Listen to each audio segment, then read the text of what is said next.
comment se comporter lorsqu'on assiste à un spectacle. Car Sacha Guitry l'a dit avant nous, de même qu'il y a de bons ou de mauvais acteurs, les spectateurs ont plus ou moins de talent. Intéressés que nous sommes à l'amélioration de l'espèce, nous avons eu l'idée de composer à l'intention de notre public une sorte de code du spectateur, fruit d'une déjà longue observation. D'abord, l'entrée dans la salle. Vous êtes en retard, le spectacle est commencé depuis 20 bonnes minutes. Même si vous êtes une personnalité, un notable, faites-vous tout petit. Écrasez-vous, comme on dit, car vous risquez de déranger vos voisins et fatalement les artistes. Ça va, chérie, ça va mieux, hein? C'est bien ce truc? On a loupé le début. Le spectacle est quelquefois dans la salle, mais celui qui est sur scène risque parfois d'en souffrir. Si décidément vous arrivez en retard, ce qui est très mal, mais parfois excusable eu égard aux difficultés de la circulation et du parking à l'heure du théâtre, que ce soit myopie ou simplement distraction, faites tout de même attention où vous posez les pieds et le reste.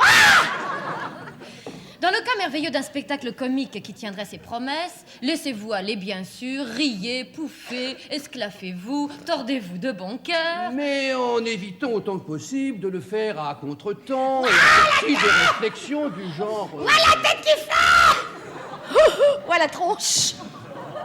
Il faut admettre que ces excès d'enthousiasme risquent parfois de gêner l'entourage. Presque aussi gênante l'attitude contraire qui consiste à traumatiser littéralement tout spectateur qui savourerait comme il convient l'humour de l'ouvrage représenté, humour dont la subtilité semblerait obstinément vous échapper.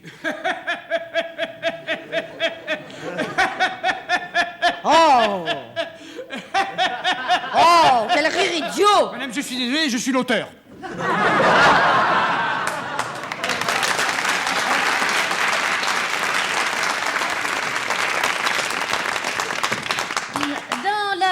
Des casseurs d'ambiance, le plus redouté des côtés de la rampe, enfants en bas âge, amateurs de bonbons dans leur paquet, chiens dépressifs, etc.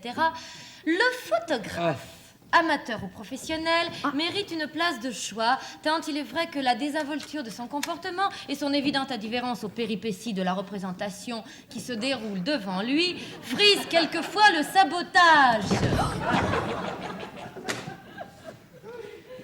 Il y a aussi la dame bilingue qui offre à son compagnon étranger et à quelques autres une version doublée presque simultanée. Cosa dice? Dice che la ragazza per un esperimento personale vuol fare l'amore con suo padre.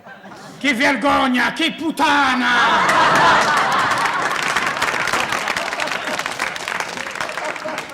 Il y a le joyeux de rire, le farceur de service qui recherche le dialogue entre la salle et la scène. Allez, vas-y, Jeannot! Accroche-toi, Jeannot! Allez, vas-y, Jeannot!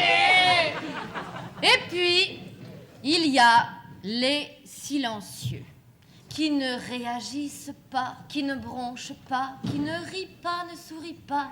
Ils sont généralement placés au premier rang. Ils nous regardent fixement avec une sorte de rancune proche de la haine. Qui est extrêmement traumatisant pour une sensibilité d'artiste. Même dans une salle de 3000 personnes chauffée à blanc, nous ne voyons plus qu'eux. Nous sommes fascinés par eux. On est là à se demander, mais qu'est-ce qu'on leur a fait à ces deux-là? Eux ne bougent pas, ne bougeront pas, refusant de participer à l'euphorie générale dans un ultime affrontement.